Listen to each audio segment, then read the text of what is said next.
Hello and welcome to Sport Cruise on UTV Africa, a show that takes you on a roundup of events that has happened in Nigeria and, of course, the world. I am your host, Nonso Arinzichi, the Sport Bishop. On the show today, we'll bring you up to speed from what's happening in our local league, the Nigerian Premier Football League. We'll take a break. We'll tell you more about that as well. And the NPFL is finally grinding down as we get into the climax of the NPFL Premiership, the first tier of women's football here in Nigeria. We'll talk about the top 5 leagues in Europe.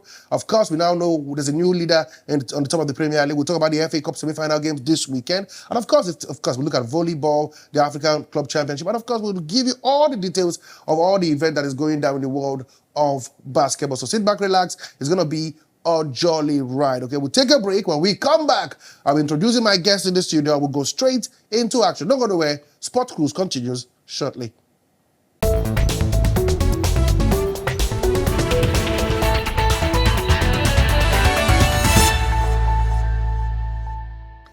Welcome back to the show. It's your Sport Cruise on UTV Africa. I am the Sport Bishop, Nonso Arinzichi. And of course, I'm not going to be doing this alone. I've got with me my partner, of course, the analyst for today's show, Timileyin Odunuga. Timi, good morning and welcome to the show. Yeah, good morning to you too. Thank you for having me on another episode of this beautiful podcast. Yeah, 1 week gone, since we did this. What's your highlight of the week, for you? I mean, it was a very good week. Like I said, even though I didn't get the score predictions right, the people I said won, the teams, that's Man City and Man U, they won. So yeah, it felt good knowing that. I can't lie. Okay, it seems to be our octopus in the studio. But without wasting much time, let's begin the show proper. Let's start off, of course, from the local scene, from the Nigerian Premier Football League, where I can confirm to you that, of course, there'll be a 2 weeks break in the NPFL due to the fact that teams are participating in the President Federation's Cup, our own version of the FA Cup. This competition going down in different states as we try to find out the winners of the states that will converge and play in the national competition. Talking about the FA Cup for the top teams here in Nigeria. So for football fans, the games will continue on the 3rd, of course, of May. That is next month. So no sports, no games this weekend for lovers of the Nigerian Premier Football League. Also, we can let you know that one team has been fined 15 million naira for, of course, their behavior in the clash, talking about Canopilas in their last NPFL game, bad outing. Must tell before the Sugida boys from Kano, they were fined 15 million naira and they were told to play their next 3 home games in, of course, closed doors, including the game that we played the only home game left, I beg your pardon, this season. The next 2 games have been pushed forward to the start of next season. It is what it is. For fans of the NPFL, like I told you, there will be Canopilas are fined 15 million naira and they will not play their games, of course, in that,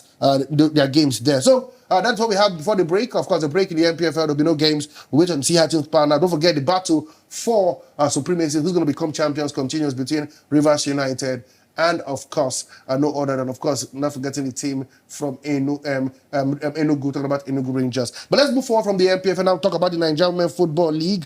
Games continued over the midweek, Wednesday. Of course, I will now know some of the teams that have qualified for the Super 6 that will take place later this year. If you're a fan of the NWF, I tell you, this was the result match day. Talking about match day 16 across match venue in Lagos. FC Robo qualified for the Super 6.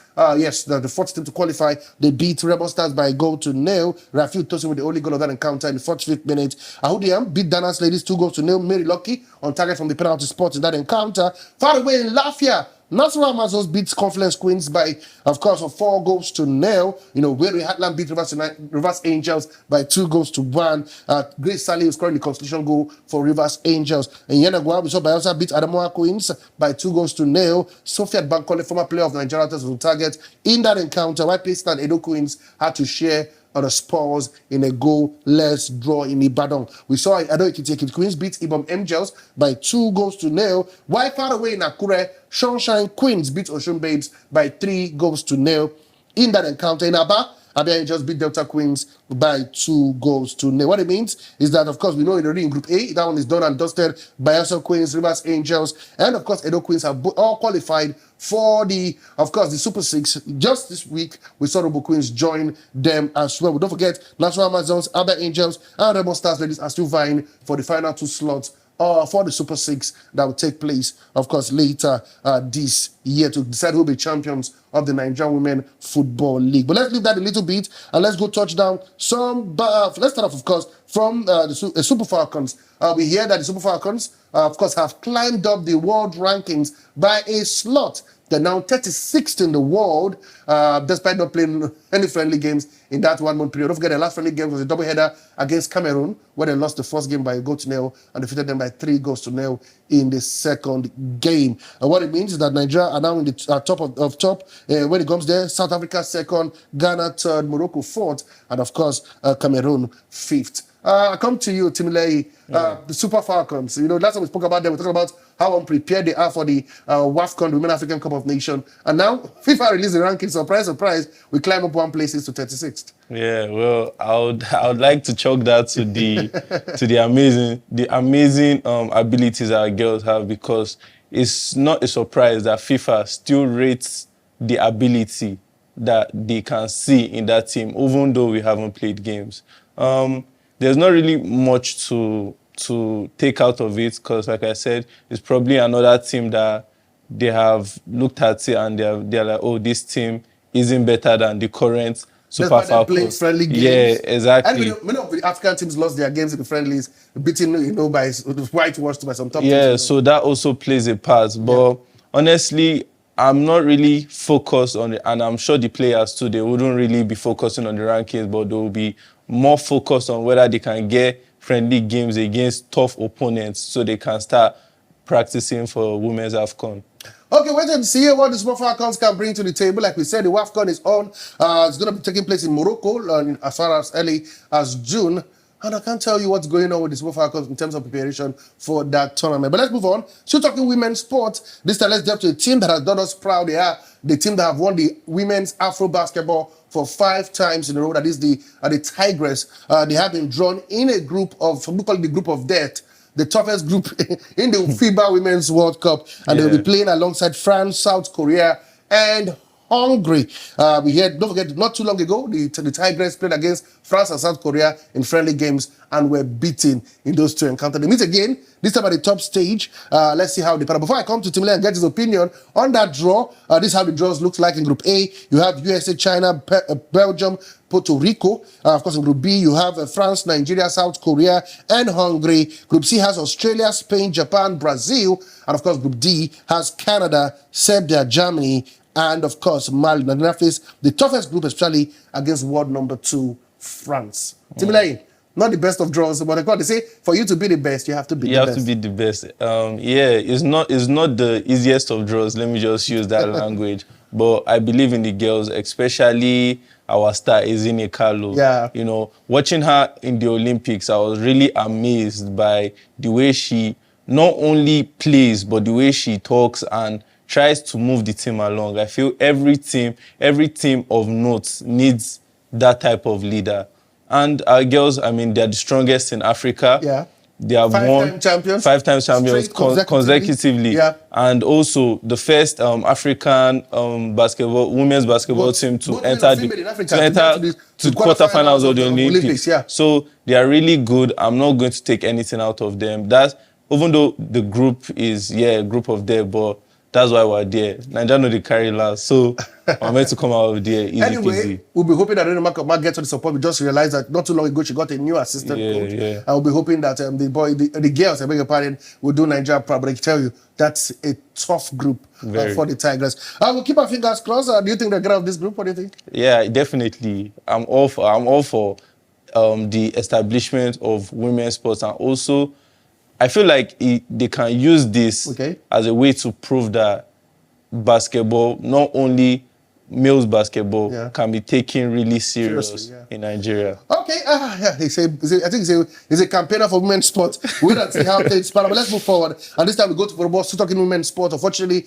it wasn't the best of outing for Nigeria. The Vipers were dumped out. Talking about the African Women's Club Championship, where the Vipers were dumped out of the group stage. But of course, for Nigerian custom, not bad outing. They were beaten in the round of 16. Of course, 3-1 in that game. They unfortunately for them, they couldn't go all the way to the quarterfinal. But there's some good news for Nigeria, as of course, in the classification game, Nigerian Custom beat GLC of Burundi 3-0, 25-14, 25-14 to go through.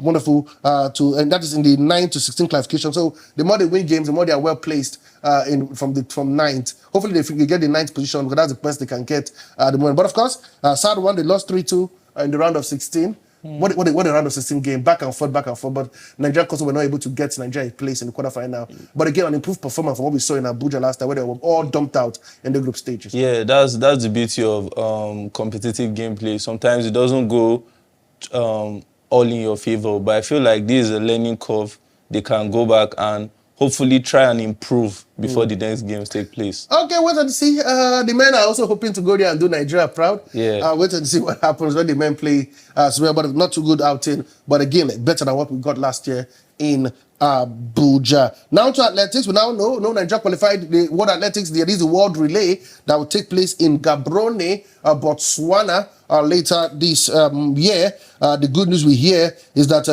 Nigeria will be competing in all of the relay. Nigeria qualified for only 3, but after we submitted, of course, our application, we heard, according to World Athletics, Nigeria will be given a go-ahead to, of course, play in all of the relays in all 6 events, and we'll wait and see how Nigeria pan out. Men's and women's 4x100 meters, the mixed 4x100 meters, and the men's, women's, and mixed 4x400 meters. Of course, we are hoping on athletes like Elia Onujovo, Blessing Ogudiro to shine for Nigeria in that championship. We hear the team. Of course, I began camping. Of course, we heard they go for camping. They finished camping first of all in Asaba.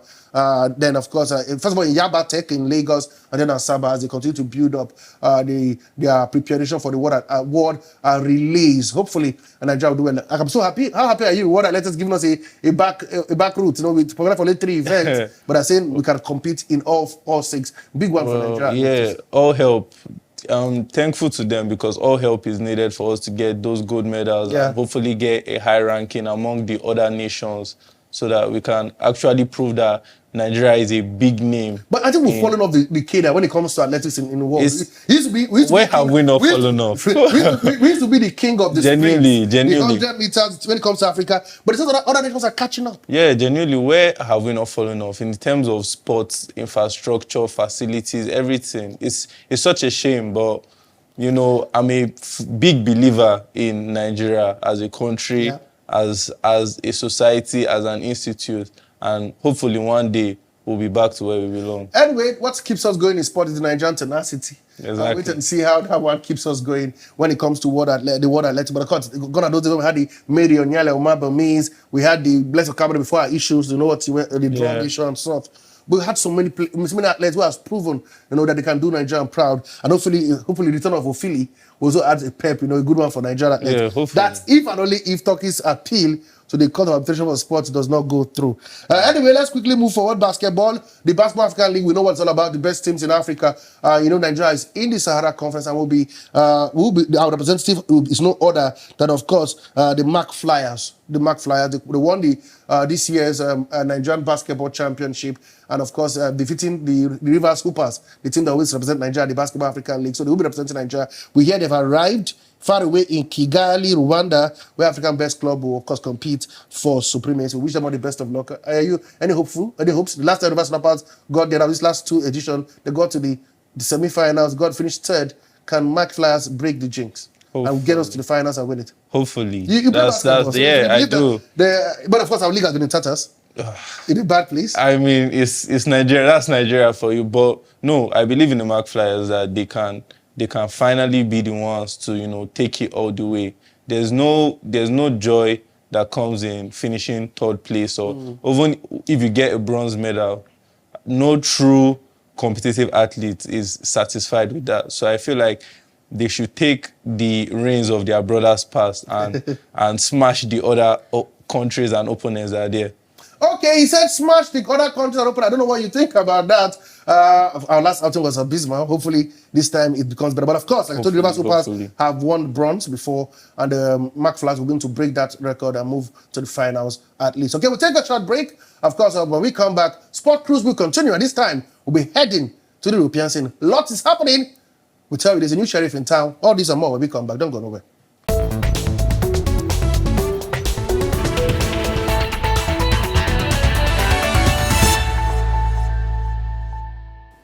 Welcome back to Sport Cruise on UTV Africa. I'm still your sport bishop, so what is your host for the show. And I've still got with me Timileyin. Of course, Timmy here with me as we discuss all the updates happening across the world. Quickly, now let's go quickly and let's go into European football. Let's begin from, of course, the big games that will take place over this weekend. We'll start off from the FA Cup. We know the semi-final is upon us.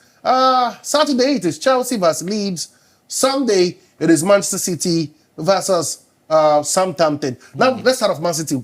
Top of the table in the Premier League. Yeah. The last time we started, we were 6 points behind us now. Surprise, surprise, the top of the table, and they head into the semi-final with so much confidence. Yeah. I feel like they're in a really good place now. Even though I'm sure the players will be a bit disappointed that they couldn't score more goals against Burnley. But yeah, they're in a good place. The atmosphere, both for the clubs and for the fans, is high. They believe that not only can they win the Premier League, but they can also go all the way. Yeah. A domestic treble. That Pep Guardiola and his boys are having. I mean, that's the beauty of the game, because if sometimes it looks like it's over, but at the end of the day, if you can regroup and get all the parts working again, you can have a chance. But I'm sure Southampton are not going to just... They're not pushovers. They're also on a very long run of beating run. Yeah, definitely. And they knocked out Arsenal. Potential champions of the Premier League. Yeah, that again will give them a bit of pep in their step that, yeah, we can do this, we can go there. And it's played on a neutral ground, Wembley. Yeah. So the two fans will be looking at, okay, we're not home, but we're also not away. So let's make this stadium our home, and let's support our players, and let's show why we belong in the final. I'll come back to the Man City game. Let's go to Chelsea. Sacked their manager not too long ago, Liam Rossini. 5 games he lost, scoring no goal, excluding that embarrassing loss to Brighton over the American Express at the midweek. Now they're going to the semi-final with a new coach, Callum McFarlane. Yeah. The players, what do you think? Can they brace themselves up and get a result against Leeds United, who themselves are not doing badly? They're coming up from a 2-2 draw against Bournemouth in the Premier League. Yeah, a last-minute goal, mind you. So it should show that they still have that belief that they can make something of this season. Yeah, it's a tight spot for anybody to be in, and I'm sure the interim coach would be his head will be thinking whether these players are going to fight for us or whether they are going to throw in the towel like they did under Liam, because that match against Brighton was one of the worst performances. And normally, when a team that you don't really support is doing bad, you're sort of happy. But watching that match, there was no happiness for my side. It was kind of like, as they got the ball, they were just giving it back to Brighton that, oh, come and do what you do. And even off performances from Sanchez or Chalobah, that game could have easily been 6-7. Yeah, it could be a thumping. So it's astonishing how much money they have spent on players with their whole rebuild structure, buying of young players, trying to integrate them into the first team and making teams work. And then the players just drop their equipment and like, oh, we're not going to play football again until he leaves. We even Enzo Fernandez and big names in the dressing room like Enzo Fernandez and Cucurella coming out to talk about the coach's tactics and what they feel like he does wrong. Leeds, even though they shouldn't be so confident, I feel like they would want to go into that final and attack Chelsea. But then again, Chelsea have a lot of talent. Yeah. Well, we saw we saw it in the Club World Cup. We saw it earlier this season in their performance against Barcelona. So you can't really write them off. Okay. Quickly, Liam Rossini, right call to fire him less than 4 months in charge. A man who signed a 6-year contract. That 6-year contract was even a gift. I was surprised when they announced him and I saw 6.5 years. I was like, how do you make that decision? Because he was a coach for your Strasbourg. Your sister club. Yeah. It was surprising, and he really doesn't have the accomplishment. Even though under him, Strasbourg, they were playing good football. But after him, even though they have dropped in the standings, they are still playing a substantial amount of good football that is going to keep them in Ligue 1. So it's a bit surprising the way they went over it, because at first, like, 11 days ago. They were talking about waiting it out to the end of the season. Correspondents and journalists were coming out and saying, oh, the higher ups are saying he should just wait it out. And then 2 losses after, he's gone. He's gone. So it's surprising, but yeah, it's the right call. He should have gone. The right call, he says, but let's move forward now. Let's jump to the Premier League. Arsenal don't got to the table. We know what's happened over the weekend and the midweek. But they played Newcastle this weekend. Other games, see Man United take on Brentford. Liverpool battle with Crystal Palace. And Chelsea. Chelsea, okay, they're playing leagues anyway, so let's leave that aside. But do you think Arsenal can get a result against Newcastle and jump back to the top of the table? Or do you think Newcastle can play spoilers to their title aspiration? But the game is played at the Emirates Stadium. Yeah, I feel Arsenal will have hope going forward. Burnley, even though they lost, they did Arsenal a favor, not losing too bad. So the same goal. Same goal. Only that the goal scored for Man City keeps them on top of the table for now. Yeah, but you also have to put into account that the remaining of Man City games are against the top 8 in the league. So on paper, they have the tougher matches.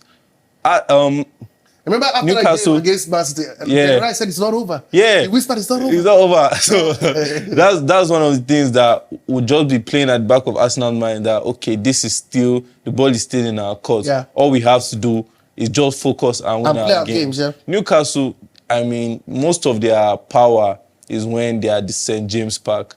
When they go away, they are not really that strong. You know? So, to be honest, looking at it just from how things are set up right now, I see Arsenal taking the 3 points. Okay, he said 3 points to Arsenal. We would wait and see. Let's see how Man United fare against Brentford. Quickly on that one, we win for Man United against Brentford. Yes. All day long, every day of the week. Tap it, box it out. I'm pressing it. Man U. In fact, let me even give goal scorer, even though this is out of character. Let me say a Bruno assist, definitely. And a Cunha goal. No, let me say I'm going big Mbeumo to score. Okay, I'll come back to you on that day on discussion of Benjamin Sesko. That's By the way, Spanish La Liga, let's jump quickly. Barcelona beat Celta Vigo. Of course, to return 9 points after Madrid got 2-1 victory in their own encounter at midweek. But that's all about Madrid beating Alaves. Atletico Madrid also lost to Elche. Surprise, their 7th loss of the season. But this weekend, there's some beautiful games coming up. Later this weekend, you see Madrid travel to Real Betis and Barcelona also going to Getafe. I know a lot of people say this league is almost done and dusted. But what do you think about the chance of Madrid going to Real Betis, a very tough ground, and Barcelona going to Getafe? Well, to be honest, I feel the league is done and dusted. Even though Barca is not sure yet whether they might play their remaining games without Lamine Yamal.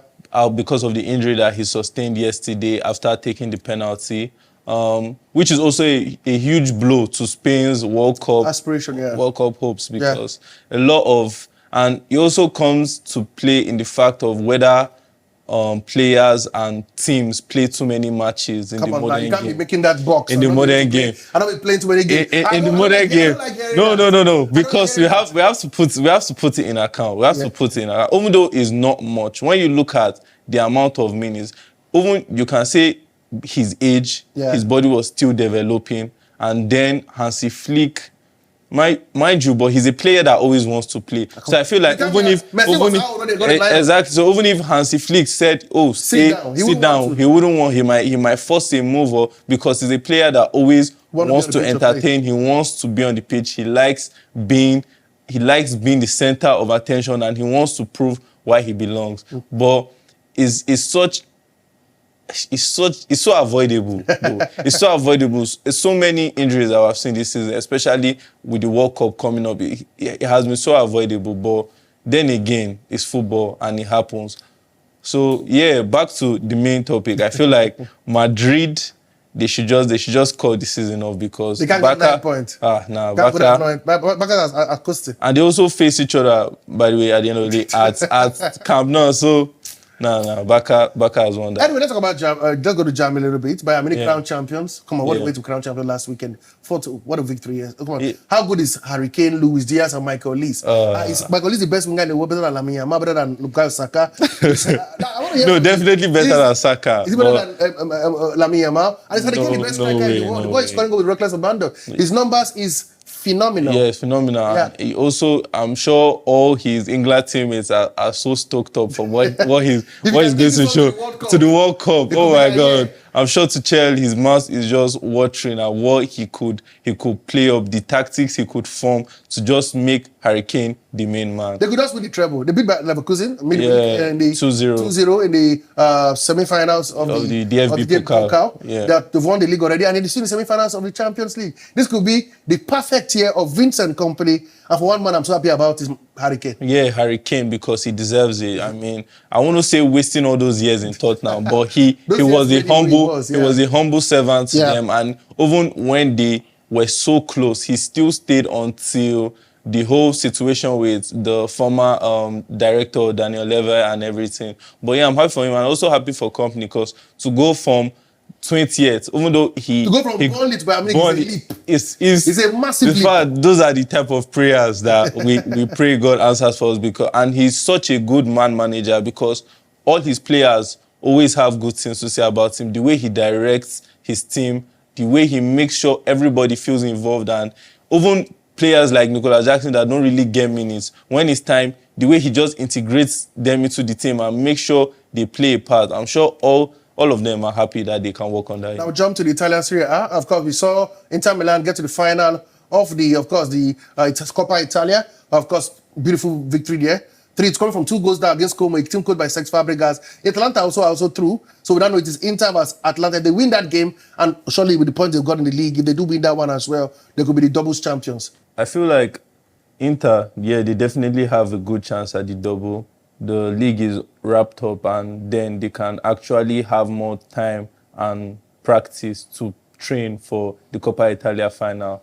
And Fabregas, I really don't know what's happening at this ending of the season. He has lost 3 out of his last 5 games, 3 consecutive losses when we're counting this semi-final against Inter. So I really don't know whether it's from the players or from maybe just managerial tactic changing that is just messing up the flow of the whole team. But hopefully he can get back to track, and I'm sure I don't even need to be disappointed with them, because they'll be disappointed with themselves, surely. Okay, thank you very much, Timileyin, for always being part of the show. Anytime I call you, always answer. Yeah, thank you for having me once again. Okay, guys, this is where we call it a wrap on today's edition of Sports Cruise on UTV Africa. Join us next week for more updates, of course, and analysis on the show. I am, of course, your host, Nonso Arizichi, the Sport Bishop. Bye for now. Let's do this next week.